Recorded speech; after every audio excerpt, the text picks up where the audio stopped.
High school শিক্ষান্ত পৰীক্ষাত উজলিল আৰোহণ একাডেমী। হাইস্কুল শিক্ষান্ত পৰীক্ষাত দৰং জিলাৰে গৌৰৱ কঢ়িয়াই আনিলে আৰোহণ একাডেমীৰ ছাত্ৰ ছাত্ৰীসকলে। দৰং জিলা আৰোহণ একাডেমীলৈ গৌৰৱ কঢ়িয়াই আনিলে চাইমা সিদ্দিকা আৰ্চিক। যোৱাকালি সদ্য ঘোষিত হাইস্কুল শিক্ষান্ত পৰীক্ষাৰ ফলাফলত শিক্ষাৰ্থীৰে উত্তীৰ্ণ হোৱাত আনন্দৰ জোৱাৰ উঠিছে অঞ্চলজুৰি। গৌৰৱান্বিত এতিয়া পিতৃ মাতৃ। গৌৰৱান্বিত শিক্ষানুষ্ঠান আৰোহণ একাডেমীৰ শিক্ষক শিক্ষয়িত্ৰীসকল। একাডেমীৰ পৰা 25গৰাকী ছাত্ৰ ছাত্ৰীয়ে পৰীক্ষাত অৱতীৰ্ণ হৈছে আৰু ইয়াৰে মুঠ 22গৰাকী ছাত্ৰ ছাত্ৰী আমাৰ একাডেমীৰ সুনাম কঢ়িয়াই আনিছে।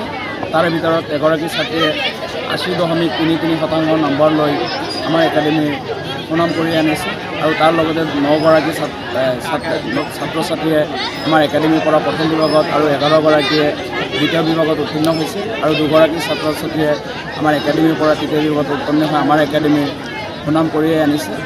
হয়তো সাময়িকভাৱে আমাৰ একাডেমীৰ ৰিজাল্টখন যথেষ্ট ভাল হৈছে, যদিও আমাৰ মনে বিচৰা ধৰণে আৰু এই ৰিজাল্ট লৈ আমি বহি নাথাকোঁ। আমাৰ যিটো নেকি কাম, আমাৰ যিটো প্ৰচেষ্টা সেইটো অব্যাহত থাকিব। অনাগত দিনত আগন্তুক HSLC পৰীক্ষাত আমি ইয়াতকৈ আৰু ভাল ফলাফল দেখুৱাব পাৰোঁ, তাৰ কাৰণে আমি জব কৰি চেষ্টা কৰিম আৰু আমাৰ একাডেমীৰ ছাত্ৰ ছাত্ৰীসকলক যিবিলাক এইবাৰ বিশেষকৈ 10মান শ্ৰেণীত অধ্যয়ন কৰি আছে, আমি সিহঁতক লৈ নতুনকৈ আমি প্ৰিপ্লেন কৰিম কেনেকুৱাকৈ ইয়াতকৈ আৰু ভাল ৰিজাল্ট কৰিব পাৰোঁ, তাৰ কাৰণে আমি নিশ্চয় চেষ্টা কৰিম।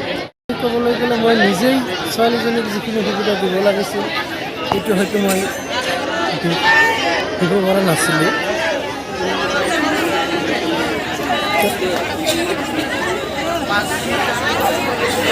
কাৰণ মই নিজেই খুব দৰিদ্ৰ ঘৰত থকা নাছিলোঁ।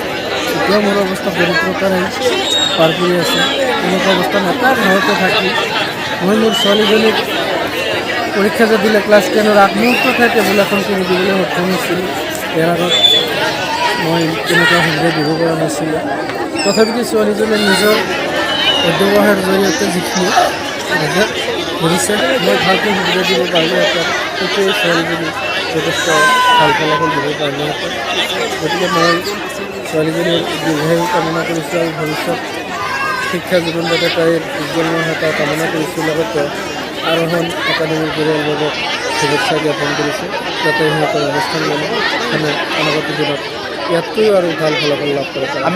News desk report, Assam live any.